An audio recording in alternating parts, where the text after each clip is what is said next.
All right, so it's Wednesday morning. So lots been going through my mind. First thing I gotta say is ZZ Top loves cheap sunglasses.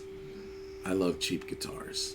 I love cheaper guitars. Not all cheap guitars, but I love some of these kind of guitars. So I'm going to talk about this my live rig. So this has been my live guitar for about probably close to 20 years. It's some Epiphone Les Paul. It says Gibson up here, Epiphone Gibson. I don't know what it is. I don't know where I bought it. I don't know where I found it. I don't know.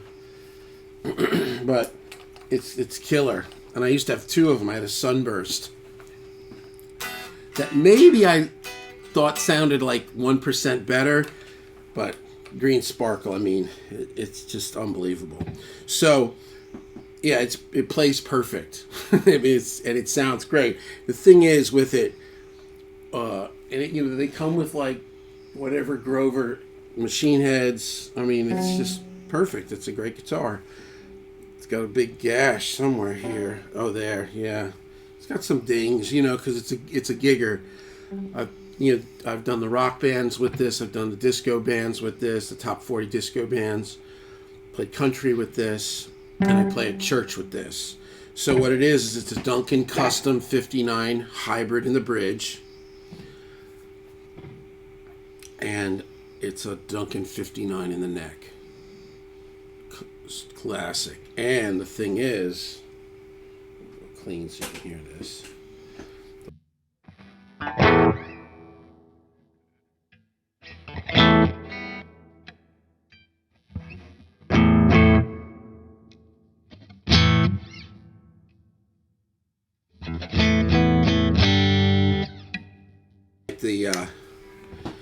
The impersonator of 1,000 sounds. So I've played literally everywhere with this, and it's just perfect. It's just, so yeah, it plays perfect, and you can go from a lot of times I'll tap the bridge, keep the neck in full, and that, like.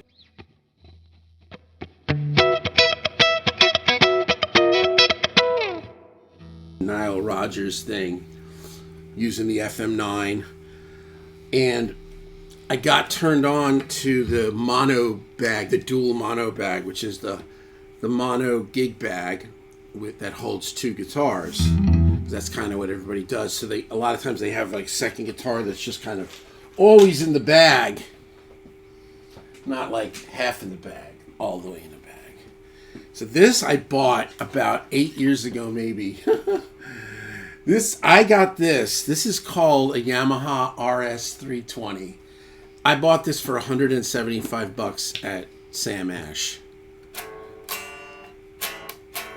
I just pulled it out of the mono bag. It's out of tune. We can tune it. This guitar.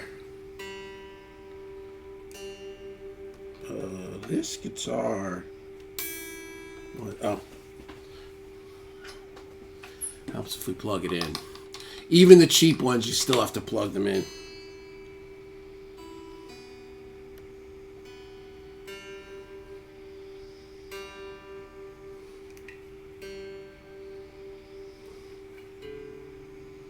Yeah, this has been sitting in the bag for a while.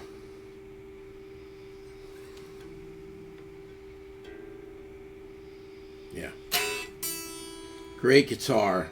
Amazing neck, amazing fret job. So I don't know where it's made. I mean, I'm not the kind of person that really cares about that stuff. But I'll tell you guys. It says made in Indonesia. It's a RS320. So a couple things I liked about it out of the gate. It's kind of a nondescript guitar. I think I'm going to put a big sticker here. Thinking about kind of going old school and either putting maybe the Rolling Stones mouth, give it a little full pizzazz. But I do play it at church sometimes, so I try to keep it low key. But this Like I remember. I don't know who I went with. I think I went with Rob Chandler. And as soon as I picked it up, I'm like, oh my god, this guitar is perfect. I didn't do anything to it. I don't think I've ever even set it up. Tens, action's perfect. And what I did was I pulled out the pickups. I put a Duncan Custom in the bridge. And the thing with the Duncan Custom is it's hotter than the Custom 59 Hybrid.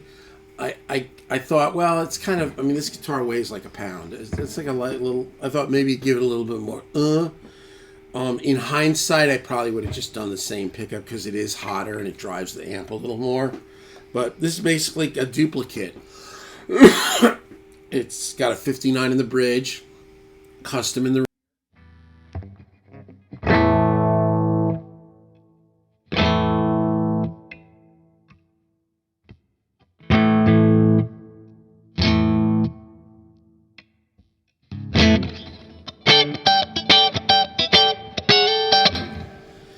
and that is it.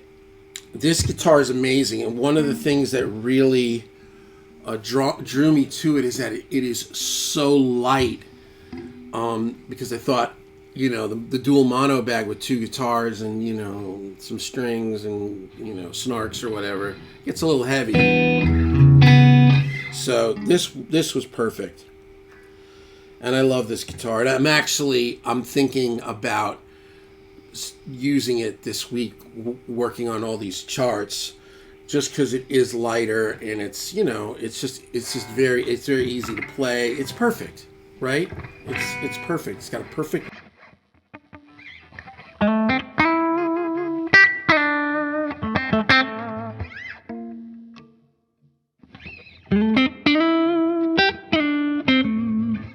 Perfect. So anyway, to me. So those are the guitars that I play live. So they're similar. I mean, the other one's got two tones and two volumes. This it doesn't matter. I don't really use those. So this is just rear tap, neck tap. Done. Great guitar.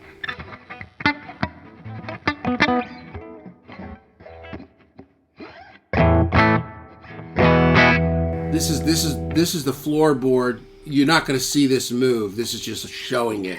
But, you know, so right now I'm in clean, you know.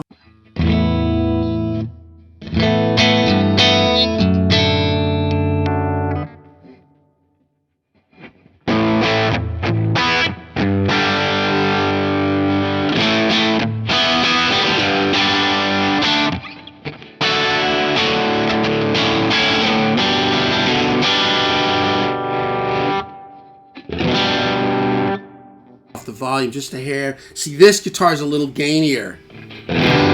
This is where I wish that I'd gotten the Custom 59 Hybrid.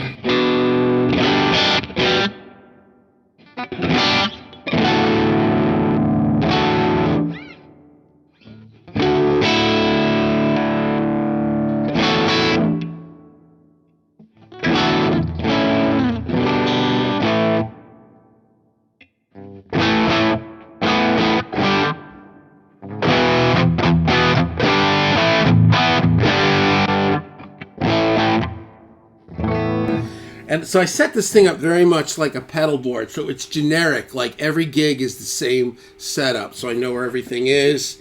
If I'm in edge, and then you got drive, you'll see this little drive here.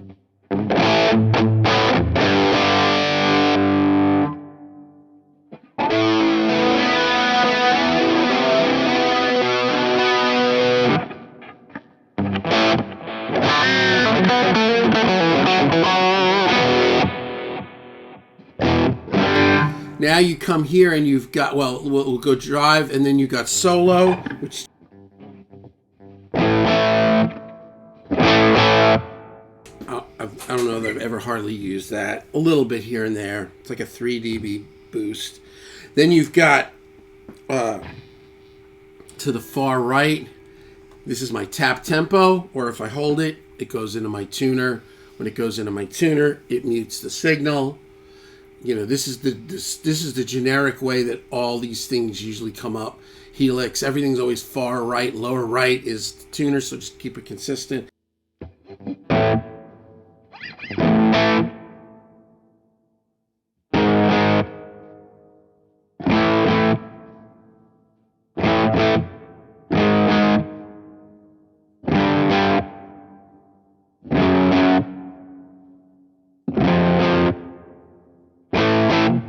So it gives me down like 2 whole steps. I don't know.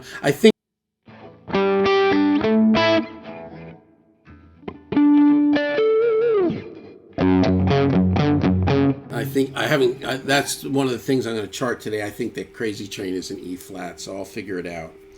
But that's it. And then I've got, my little expression pedal. It's all set up here. The wah activates. You'll see the wah block right there.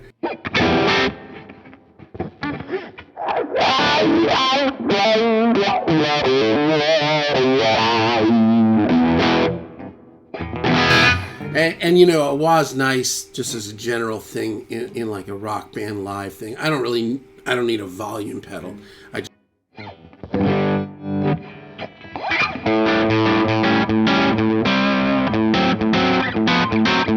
All right, and 2 more things and we're out of here because I got to go take these kids to school. I do love cheap guitars. I'm so glad I returned that, sir. That was not the right guitar. Oh, I feel like I got a mulligan. Who knows what a mulligan is?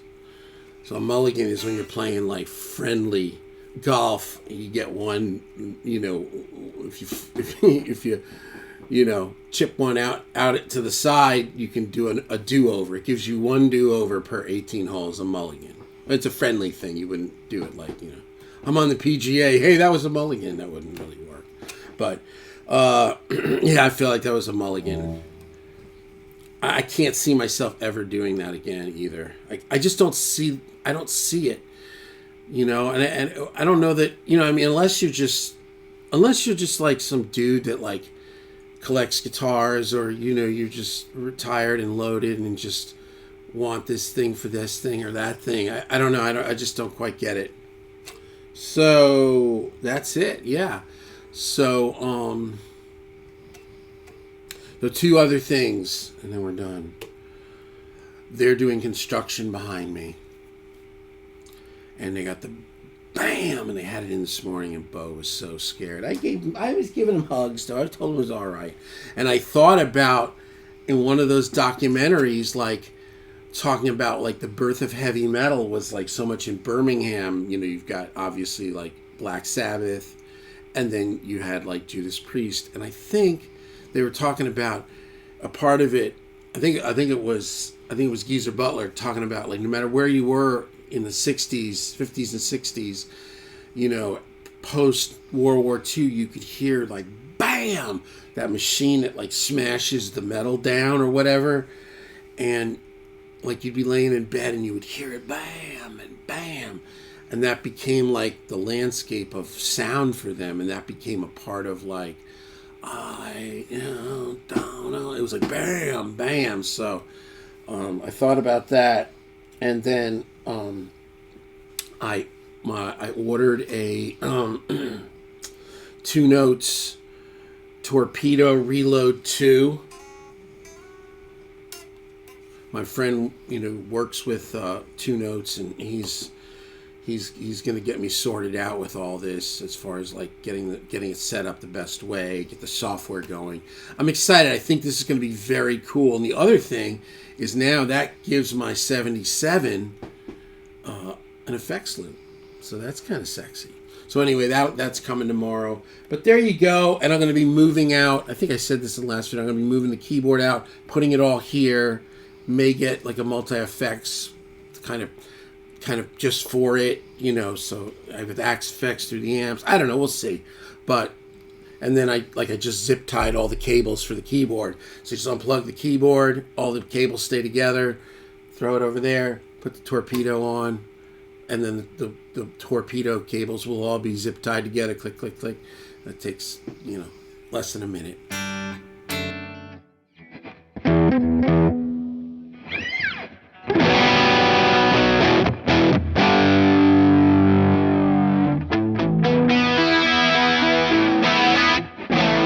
And the thing I found, and I'll end it with this. The thing I found with this FM9 was, you know, on the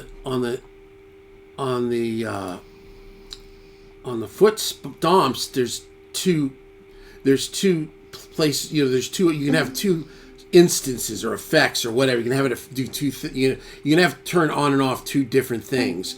So the chorus is here, which you turn it on and turn it off. But if you hold it, you get that bottom row, just like here. You'll see your tap tempo if you're just clicking it. But if you hold it, you get the tuner. So I was like, oh, okay, this is great. So I did a lower to get a rotary on the chorus, and I did a lower on the echo to get a split harmonizer, and I did a lower the gain to get this. And I thought, this is great. Until I went out and gigged and I realized it wasn't great. Because two things. I'm not some shoegazy, nerd guitar player that's staring at my guitar and staring at my pedal board. I'm a singer. So it's just click, click. It's just like bam, boom, more or less. Like there's no like, oh, let me go bend over and let me get this. I mean, I don't even do tap tempo 90% of the time, to be honest with you. It's like keep the guitar in tune, clean, dirty. Oh, you want chorus? Here you go. You got chorus. Oh, the song calls for rotary. Okay, we got chorus. Oh, it should be a phaser. Okay, we got chorus. That's it. These are live gigs, so.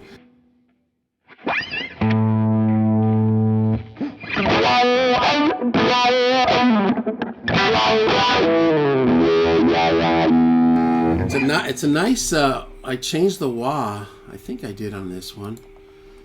Yeah, this is Crybaby. I've actually moved to Clyde. The Crybaby does sound good with this patch. And I think that my, I don't know how I even did this anymore. I'm not going to mess with it. Oh yeah, I went here. So Crunch is one, which is probably all Brit.